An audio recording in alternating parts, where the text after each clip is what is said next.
In 2023 word jou kennis van grafieke getoets. Daar's die verwantskap tussen kookpunt, die y-as in grade Celsius en die molekulêre massa in gram per mol op die x-as. Ons het te doen met aldehiede, dipool, karboksielsure, waterstofbindings op 2 punte en primêre alkohole, waterstofbindings op 1 punt. En dis alles reguit ketting molekule.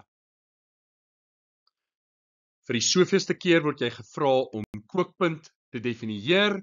Ken hom uit jou kop uit, hy kom uit graad 10, 2 punte.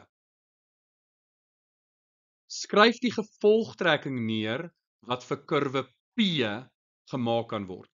Nou kyk na kurwe P, wat sien ons? Ons sien dat soos die molekulêre massa toeneem, is daar 'n toename in die kookpunt.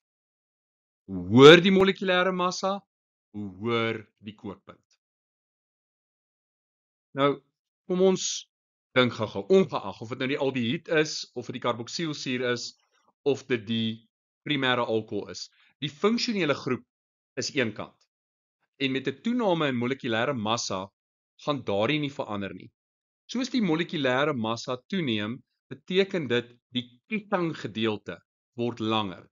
En die kettinggedeelte hou verband met die Londenkragte.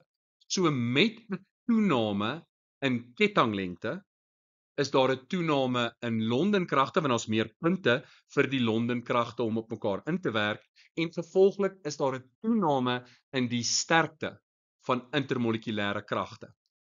En gevolglik is daar meer energie nodig om daardie intermolekulêre kragte te oorkom.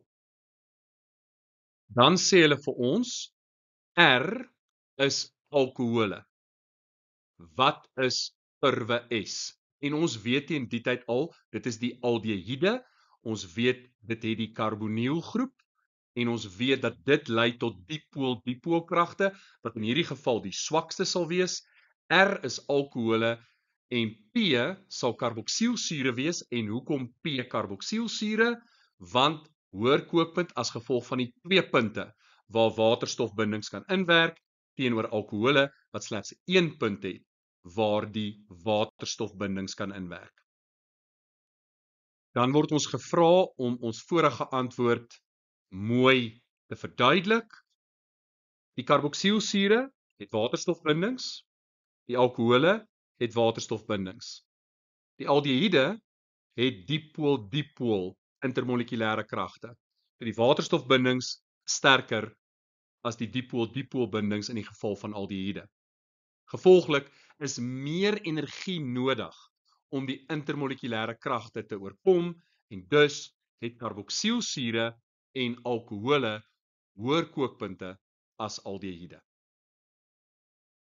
Vir kurwe R, so dis daardie kurwe, wil hulle weet, indien die kookpunt 97 grade Celsius is, wat is die molekulêre massa? Nou jy gaan bloot jou liniaal vat, en dan lees jy hom bloot af, daar is 97 grade Celsius, en dan sien jy, daardie waarde is 60 gram per mol. Vir kurwe R, wat die primêre alkohole voorstel, moet ons die IUPAC naam neerskryf van die verbinding met 'n kookpunt van 97 grade Celsius. Nou, 97 grade Celsius stem ooreen met 60 gram per mol. Nou, ek gaan 'n bietjie kil. Ek weet dat etanol se kookpunt is 78 grade Celsius van werk in die labs. So ek weet, dit kan nie etanol wees nie. So kom ons gaan vir propanol, en propanol C3H8O, 3 maal 12 vir koolstof, plus 8 maal 1 vir waterstof, plus 16, maar ons net 1 suurstof, dis 36 plus 8 is 44 plus 16, dit gee vir my dan daai 60 gram per mol. So ek weet, dit is primêre alkohol met 3 koolstowwe, so die IUPAC naam is propan 1-ol. Twee verbindings, A en B, wat in hierdie ondersoek gebruik word, het 'n molekulêre massa van 74 gram per mol.